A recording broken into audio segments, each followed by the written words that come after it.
Hello friends, welcome back to the new video guys. In this video guys, I am going to show you guys how can you change your how can you remove guys your pin password lock. Guys, you want to remove and guys you want to delete your pin lock in your Vivo phone device. So guys you can remove it. And guys now let's see how to remove it. In this video guys, I am going to show you friends. So first of all guys, you will have to click on guys your phone setting to remove this pin lock password. Then guys scroll it. So you can see guys the security settings. So guys we will click here. Then guys you can see screen lock. So guys tap here and guys enter your pin lock password.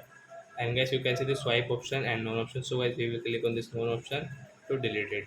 So guys now you can see you don't have any pin lock password in your Vivo phone guys. You can check. So I hope friends you have understood how to remove pin lock password in our Vivo phone. So that's it guys. Thanks for watching. So guys now we will meet on next video guys with new topic. Before going guys, please go and like my video, subscribe my channel. Bye bye friends. Thanks for watching. Bye.